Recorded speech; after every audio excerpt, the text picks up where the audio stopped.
સમાચાર સવારમાં તમારું સ્વાગત છે। આજના તાજા અને મુખ્ય સમાચાર જાણીએ તે પહેલા ચેનલને સબસ્ક્રાઇબ કરી લો।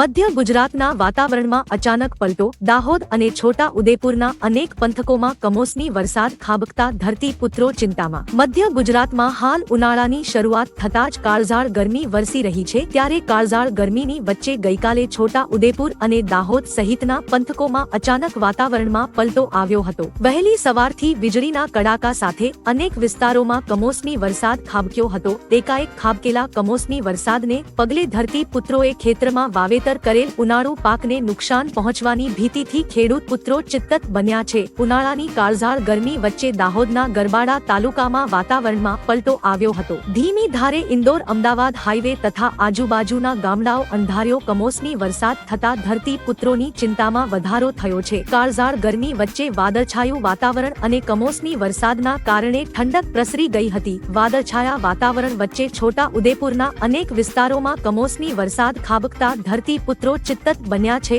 અને કપાસ, તુવેર, મગ અને મકાઈ જેવા ઉનાળુ પાકને નુકસાન થવાની ભીતિ સતાવી રહી છે। શિયાળુ પાકમાં પણ કમોસમી વરસાદના કારણે ખેડૂતોને ભારે નુકસાન પહોંચ્યું હતું।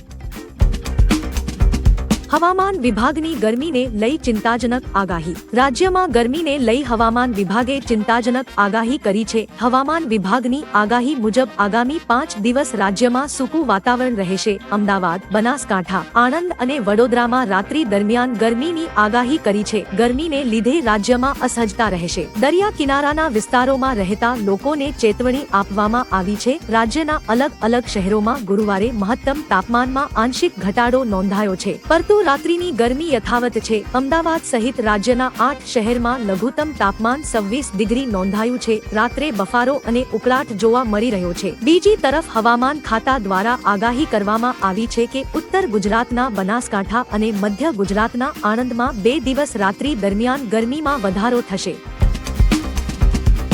રવિવારથી રાજકોટ અને અમદાવાદ વચ્ચે ફ્લાઇટ શરૂ થશે। બુધવાર સિવાય રોજ બપોરે ઉડશે। રાજકોટ ઇન્ટરનેશનલ એરપોર્ટ દ્વારા વિમાનોની આવાગમનનું ઉનાળુ સમયપત્રક જાહેર કરવામાં આવ્યું છે, જેમાં આગામી તારીખ 1 એપ્રિલ રવિવારથી રાજકોટ અને અમદાવાદ વચ્ચેના 200 કિલોમીટરના અંતર વચ્ચે વિમાની સેવાનો પ્રારંભ થનાર હોવાનું જણાવાયું છે। જ્યારે અગાઉ ઉદયપુરની ફ્લાઇટ અધવચ્ચે બંધ થયા બાદ ઇન્દોરની ફ્લાઇટ પણ સમર શેડ્યુલમાં બાકાત કરી દેવામાં આવી છે। આ નવી ફ્લાઇટ બુધવાર સિવાય અઠવાડિયામાં 6 દિવસ ચાલુ રહેશે। આ ફ્લાઇટ બપોરે 3:30 વાગ્યે અમદાવાદથી રાજકોટ એરપોર્ટ ઉપર લેન્ડ થશે અને માત્ર 20 મિનિટમાં 3:50 કલાકે પરત અમદાવાદ જવા રવાના થશે।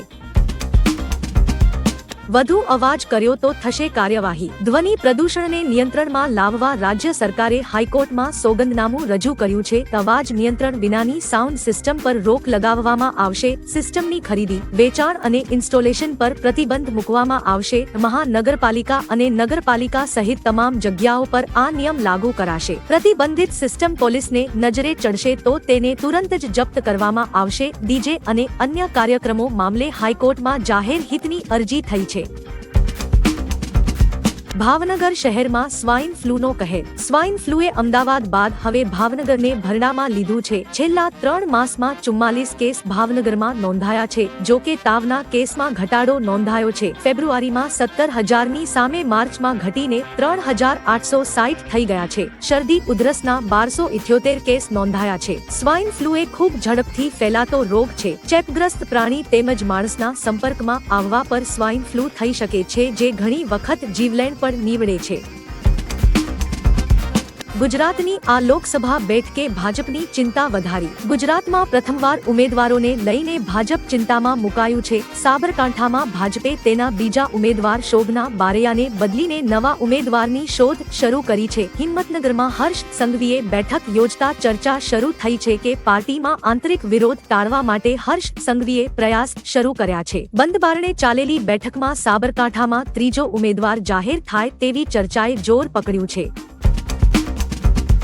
તાપી જિલ્લામાં કમોસમી વરસાદ. ઉનાળાની શરૂઆત થતાની સાથે જ રાજ્યમાં કાળઝાળ ગરમી પડી રહી છે. કાળઝાળ ગરમી વચ્ચે તાપી જિલ્લાના સોનગઢ તાલુકામાં વાદળછાયા વાતાવરણ વચ્ચે કમોસમી વરસાદી ઝાપટા પડ્યા હતા. સોનગઢ તાલુકાના ઘૂંટવેલ, મશાનપાડા અને ટાપરવાડા સહિત આજુબાજુના ગામોમાં વરસાદી ઝાપટા પડ્યા હતા. કમોસમી વરસાદને કારણે ધરતીપુત્રો ચિંતામાં મુકાયા હતા.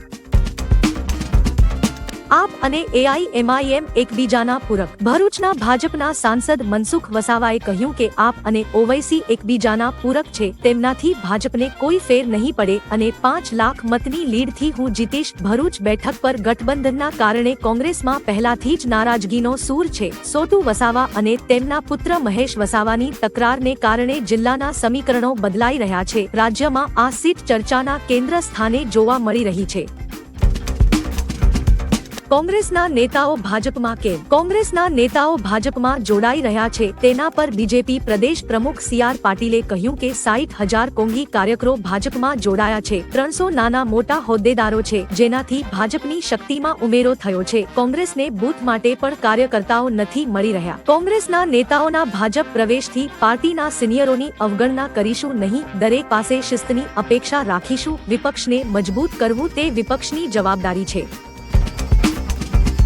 ભાજપમાં બળવાની શરૂઆત થઈ ગઈ છે. કોંગ્રેસના ઉમેદવાર તુષાર ચૌધરીએ સાબરકાંઠાના જિલ્લા ભાજપમાં ચાલી રહેલા આંતરિક વિખવાદ પર કહ્યું કે ભાજપના બળવાની શરૂઆત થઈ ગઈ છે. જે અવાજને દબાવવામાં આવ્યો હતો તે હવે બહાર આવ્યો છે. ભાજપમાં આ પ્રકારનો બળવો હું પહેલીવાર જોઈ રહ્યો છું. રાજકોટ, વડોદરા, અમરેલી લોકસભા, બનાસકાંઠા લોકસભા તેમજ વિજાપુર વિધાનસભાની ચૂંટણીને લઈ વિરોધનો સૂર પ્રગટ થયો છે. ભાજપનું લક્ષ્ય હવે પૂરું નહીં થાય. ભારતને લઈને બાંગ્લાદેશના પીએમએ મોટો નિર્ણય કર્યો. બાંગ્લાદેશની શેખ હસીના સરકાર ભારતથી 50,000 ટન ડુંગળી આયાત કરશે. વાણિજ્ય મંત્રાલયે આને મંજૂરી આપી દીધી છે. ખાસ વાત છે કે ડુંગળીની નિકાસ પર પ્રતિબંધ છતાં ભારત બાંગ્લાદેશને ડુંગળી મોકલશે. બાંગ્લાદેશમાં વિપક્ષ દ્વારા ઇન્ડિયા આઉટ અભિયાન ચાલી રહ્યું છે. આ અંગે પીએમ હસીનાએ કહ્યું કે ભારતના મસાલા વિના આપણે કેવી રીતે જીવશું? જો આટલો જ વિરોધ છે તો ભારતના બનેલા તમારા કપડાં સળગાવો. કેજરીવાલ પર યુએનની પ્રતિક્રિયા. કેજરીવાલની ધરપકડ પર યુએનના મહાસચિવ એન્ટોનિયો ગુટેરેસના પ્રવક્તા સ્ટીફન દુજારિકે પ્રતિક્રિયા આપી છે. કેજરીવાલની ધરપકડ અને કોંગ્રેસના ખાતા ફ્રીઝ કરવાના પ્રશ્ન પર તેમણે કહ્યું કે આશા છે કે ભારત અથવા અન્ય કોઈ દેશમાં જ્યાં ચૂંટણી યોજાવા જઈ રહી છે ત્યાં દરેકના અધિકારોનું રક્ષણ કરવામાં આવશે, જેમાં રાજકીય અને નાગરિક અધિકારોનો સમાવેશ થાય છે. દરેક વ્યક્તિ મુક્ત અને ન્યાયી વાતાવરણમાં મતદાન કરી શકશે. 600 વકીલોએ સીજેઆઈને લખ્યો પત્ર. પીએમ મોદીએ આપી આ પ્રતિક્રિયા. દેશના 600 થી વધુ વકીલો દ્વારા સીજેઆઈ ડીવાય ચંદ્રચૂડને લખેલા પત્ર પર પીએમ મોદીની પ્રતિક્રિયા આવી છે. પીએમ કહ્યું કે બીજાને ડરાવવા એ કોંગ્રેસની જૂની સંસ્કૃતિ છે. લગભગ 50 વર્ષ પહેલા તેમણે વધુ સારા ન્યાયતંત્રની વાત કરી હતી. તેઓ નિર્લજ્જતાથી તેમના સ્વાર્થ માટે અન્ય લોકો પાસેથી પ્રતિબદ્ધતા ઈચ્છે છે, પરંતુ રાષ્ટ્ર પ્રત્યેની કોઈ પણ પ્રતિબદ્ધતાને નિભાવતા નથી. 140 કરોડ ભારતીયો કોંગ્રેસને નકારી દીધી છે. સમગ્ર દેશે ડિજિટલ ક્રાંતિને અપનાવી. પીએમ મોદી અને ઉદ્યોગપતિ બિલ ગેટ્સ વચ્ચે ભારતની ડિજિટલ ક્રાંતિ, એજ્યુકેશન અને હેલ્થના મુદ્દે રસપ્રદ ચર્ચા થઈ હતી. વડાપ્રધાને કહ્યું કે સમગ્ર દેશે ડિજિટલ ક્રાંતિને અપનાવી છે. હાલમાં ગરીબોને સરકાર તરફથી બધું મળી રહ્યું છે. કોરોનામાં લોકો ઘરે બેઠા રસીકરણ માટે બુકિંગ કરતા હતા. ભારતની અર્થવ્યવસ્થા સતત આગળ વધી રહી છે. લખપતિ દીદી યોજનાને કારણે આરોગ્ય અને કૃષિ ક્ષેત્રે થયેલા ફેરફાર વિશે પણ વાત કરી. ઇલેક્ટોરલ બોન્ડ દેશનું સૌથી મોટું કૌભાંડ છે. કોંગ્રેસ નેતા પ્રમોદ તિવારી પ્રતાપગઢના પ્રવાસે હતા. આ દરમિયાન તેમણે પ્રતાપગઢ લોકસભા બેઠક પરથી ઇન્ડિયા ગઠબંધનના ઉમેદવારના સમર્થનમાં જનતાનું સમર્થન માંગ્યું હતું. આ તકે તેમણે ભાજપ પર પોતાનો રોષ ઠાલવ્યો હતો. તિવારીએ કહ્યું કે દેશમાં મોંઘવારીએ 40 વર્ષનો રેકોર્ડ તોડ્યો છે. યુએસડી પીએમ મોદીની ઉંમરથી આગળ નીકળી ગયો છે. વધુમાં તેમણે કહ્યું કે ઇલેક્ટોરલ બોન્ડ દેશનું સૌથી મોટું કૌભાંડ છે.